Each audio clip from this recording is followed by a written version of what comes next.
Hello guys, this is Base. Fool me once, shame on Yostar. That's it.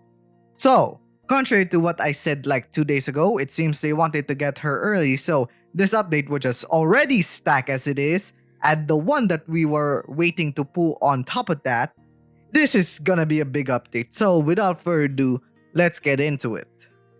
Starting from January 9th, we'll have a new side story event focusing on Aina that is the Adventures of the Umitora event, an event specifically written by Takeshi Matsuyama, writer of Keys Lunaria Virtualized Moonchild and the recently released Kosai Toshi.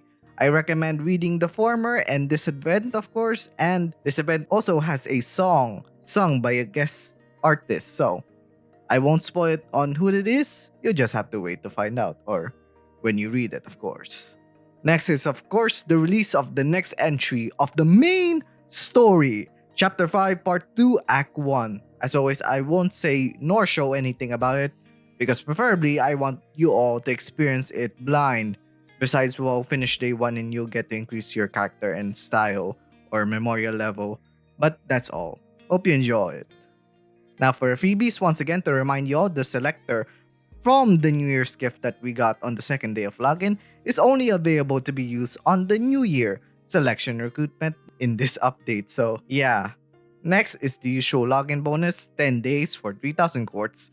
And the next two are the power training campaign with very good rewards from Nanamine, 1,000 quartz, and 5 SS recruitment scripts or puzzle pieces, and the master skill training support campaign which gives more Laplace hexaprisms and bells. Now for the gameplay side of things, I have to remind again about the orb skill training campaign where for this week, as of the release of this video, it's the white orbs. And next week or the first week of this update are the blue orbs, which is also the final one when it comes to this campaign. Like I said before, if you want to quickly mastery max an orb on a character, this campaign is just that. Now for the new stuff. First, we'll have the next score attack, challenge number 32, Harshness Lament. As usual, here on screen the multiplier conditions for the next 2 weeks. And since this was 3 weeks in JP, I'll put the third one just in case. Now, my advice is this, kill it fast because it spams its DP recovery skill more than you would like. And yes, this includes even after you break its DP. And be careful if its growl debuffs from one of its skills. Next, we'll have another Clock Tower expansion, and with it comes the skill evolution of Minori and Isuzu SS1s. The former removes her self-defense down, and the latter turns her 1-turn single target defense down into 2 turns. Next is the release of Suppression Mission Part 2. Once more, this is the 3D dungeon game mode focusing on missions with Nanamine, so enjoy yourself with more Nanamine content. And lastly is the release of the next batch of Master Skills. Once again, here on screen are the effects of said 6 Master Skills for Ichiko, Inorin, Maruchan, Isamichi, Mari, and Carol. Now we get to the banners, and it's 2 banners with 4 new SS Memorias. And get worried, it has the unit you think it has. But first, let's start with the banner that came with the event. First up is Sensory Overload Iroha, who is a Fire Pierce buffer who's quite very useful one at that. Her 14 SP EX skill gives a massive 8-turn large fire field as well as a plus 5 SP to your entire party, including herself.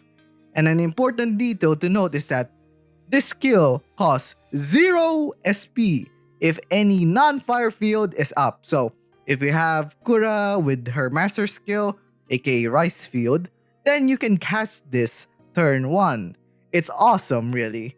But what's even more awesome is her 10 SP non-EX or common skill that gives single target crit rate up plus crit damage up tuned to the active element field. So if it's fire field, the Memoria you choose to give the buff to gets fire crit rate and fire crit damage, even general if there's none, so on and so forth. Then her LB0 passive gives 5% OD per turn when her fire field is up. And her LB3 passive increases the buffs of her own fields by 15% as well as making her large field permanent. And while the effects are a bit lower, if you do this with her SS1 introduction, you can also make her into a really good dark buffer as well. But basically she's both versatile as fuck and niche as fuck.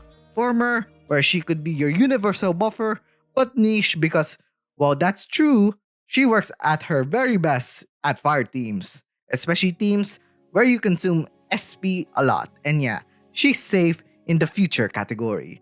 Next up is Deep Blue Affection Aina, who is a Fire Crush debuffer who stacks some specific debuffs with her 15 SP EX skill giving AoE defense down and AoE fire defense down, which are both permanent.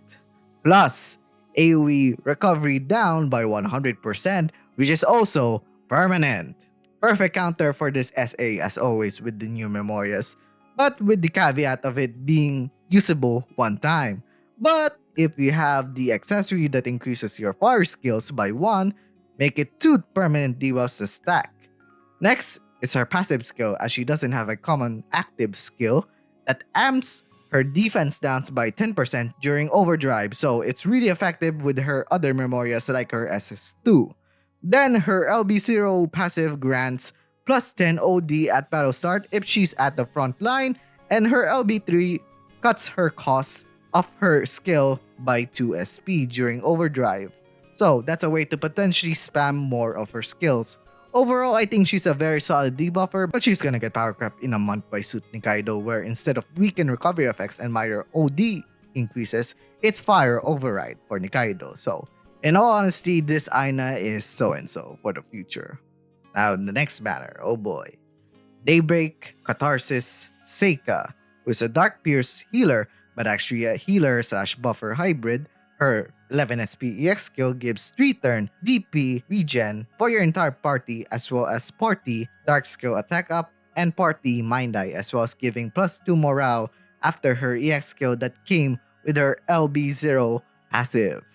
Then her 8 SP common skill, only usable twice, is a cheap single DP revival and heal skill, which is very useful because very few Memorias have this. Only Tama SS1, Risa SS2, and the last Memoria coming up. Then when it comes to her LB3 passive, every turn when in the front line, she recovers 7% of your entire party's DP. Though honestly, she's just a solid dark buffer overall, and that common skill would really be useful in her other Memorias, but other than that, she's one of those jack of many trades, master of none. Basically, dedicated Memoria feeding her niches are gonna be better, so she's so and so for the future. And lastly, our sweetheart. For others, their nightmare because she arrived 2 weeks early than what was supposed to be, according to the schedule a few days ago. Our first Admiral, and this Admiral role, by the way, you can only use one in a squad. But anyways, I'm ready to present our next Human Right Memoria, that is none other than Admiral Aoi, who is a universal powerhouse that compresses crit guaranteed, skill increases, OD, and hard resets into one slot, enabling any team to handle any content from story to score attacks. First up, this Memoria doesn't do normal attacks but instead gives free frontline attack up instead through her command action. This stacks with enhances, by the way. Second is her passive skill, which locks your party's crit rate at plus 100% forever. No gimmicks, no conditions, just fucking permanent if you slot in the passive skill. Third, let's go with her 9 SP non-EX skill. First, that gives non-self ally with large skill attack up plus the same condition crit damage up. Then the fourth one is the shining star of her kit, the 10 SP EX skill that's strictly usable once. This skill works exactly like Diva's EX skill, so you can't increase its skill use. But because of that, this skill gives a party-wide DP revive plus massive heal plus instant 100 overdrive gauge. So it's basically a skill that can make you do a hard reset in a battle. It's that OP, and you can understand why it's strictly one use only.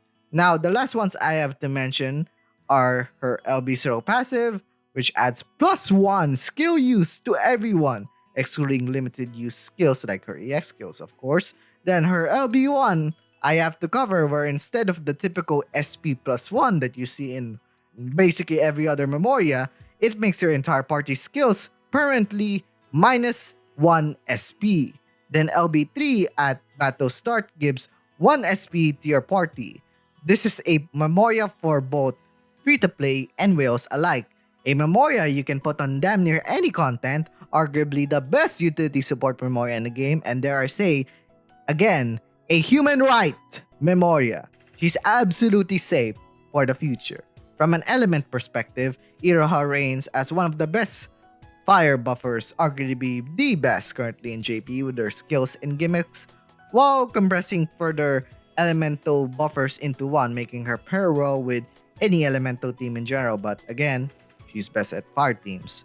Aina stacks her internal fire divas, but isn't worth it even with the fire team to actually pull for. Then from a general slash common perspective, Iguchi is a solid healer buffer hybrid, but again, Memorias of either of those specialties are gonna be far better than what she has to offer. And Admiral Aoi, Human Right Memoria, and all that, and is a must pull.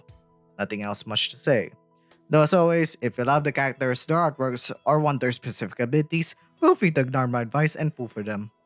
The last banner I have to mention is the Admiral New Role Release Celebration Step Up Recruitment, which is a skip. Also, the Inori and Hisame banner, that's probably going to be next update based on speculation. And yeah, that's the end of the video, guys. Please subscribe, hit the notification bell so you won't miss any of my videos. Share this with a friend and watch these videos extra here. So yeah, see you guys next time. Bye!